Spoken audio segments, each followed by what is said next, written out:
It's getting pretty hard to predict this roster, man. What's going on, everybody? SSK here, and today I'm going to be talking about the exciting new Marvel Tokon team that was recently announced this past weekend called the Amazing Guardians, which consists of Spider-Man, Ms. Marvel, Star-Lord, and Peni Parker, a team that not many people expected.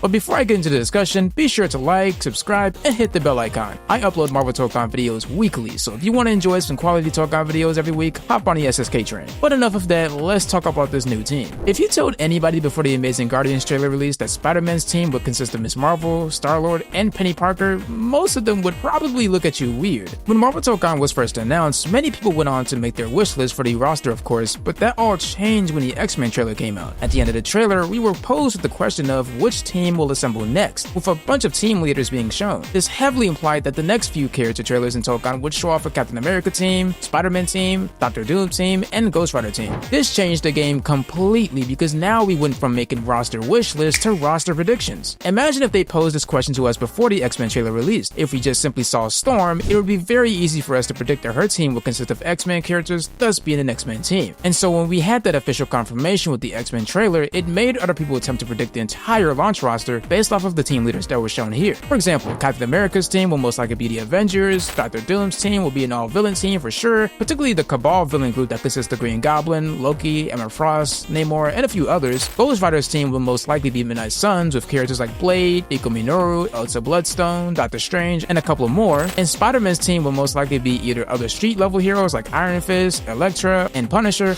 or they could adapt the Amazing Friends group with Iceman, Firestar, and maybe another Spider-Man character. But there was only one problem though. Iron Man, Ms. Marvel, and Star-Lord were the only characters that weren't team leaders. Now this was easy for the most part because everyone was in agreement that Iron Man is definitely gonna be on Cap's team for the Avengers, and Ms. Marvel could also be on the Avengers or on Spider-Man's team. Either routes make sense. Because you know, Ms. Marvel is also a street level hero. But Star-Lord on the other hand, where is he gonna be at? Most people who made roster predictions for Tokon would tell you that Star-Lord was the hardest. If it's any group associated with Star-Lord, it's the Guardians of the Galaxy. But he's not a team leader, so it's like, who is this man gonna be with? Oh, he's making a Guardians team with Spider-Man. That is unexpected. Now don't get me wrong, I'm loving this team. I love me some Penny, Quill, Kamala, and Peter. But this changed everything so much because now we know that the developers are willing to mix in different kinds of characters and teams that don't really have a lot of relation to each other. Some people are giving Penny's edition flack, but at least Penny is a Spider-Man character and Ms. Marvel fits on a street level vibe like Spider-Man does. Star-Lord on the other hand feels out of place. Like I said, this ain't a bad thing at all, but it shows what the developers are willing to do. But let me get something straight here. Because Storm's team is X-Men, it's still safe to predict the other team leaders groups like Captain America being Avengers, Doom being the Cabal villain group, and Ghost Rider being Midnight Suns. However, we now have to be ready for the unexpected because anything can happen. I mean, they showed a drawing of a duck at the end of the Guardians trailer near Ghost Rider, so does that mean that Howard the Duck is gonna be on Ghost Rider's team? Please, God, yes. Please put Howard the Duck in this game. I'm begging you.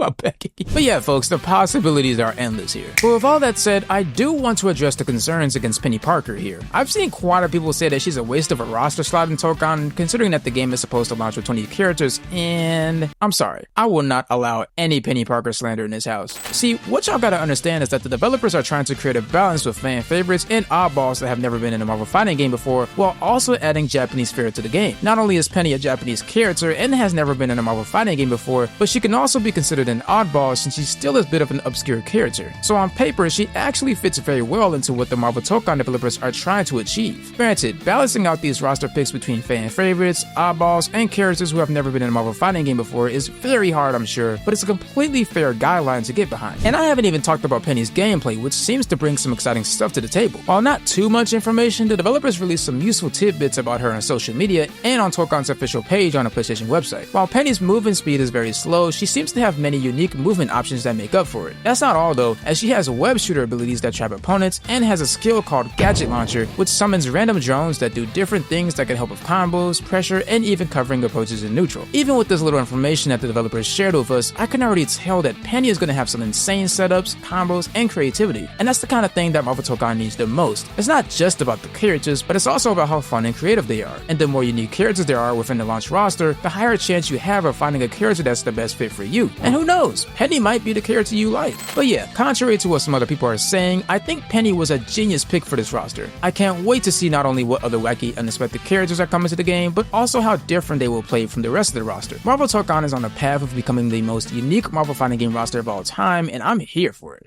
Having said all of this, those are my quick little thoughts and summaries about what's been going on with the recent Spider-Man discourse. From this point forward, just try to keep an open mind when it comes to these Tokon characters. There's gonna be a lot of reveals that will make you scratch your head, but take it easy. There's literally so many Marvel characters that exist, so some unknowns or your least favorites are gonna make it in. Just let the developers cook the way they wanna cook, and hey, your least favorite Marvel character just might be the one you love to play gameplay-wise. Let me know what you guys are thinking. Any obscure characters you want to see in Tokon? Did your roster predictions completely change after the Spider-Man team reveal? Let me know in the comments below. And as always, from me to you, have yourself a blessed day.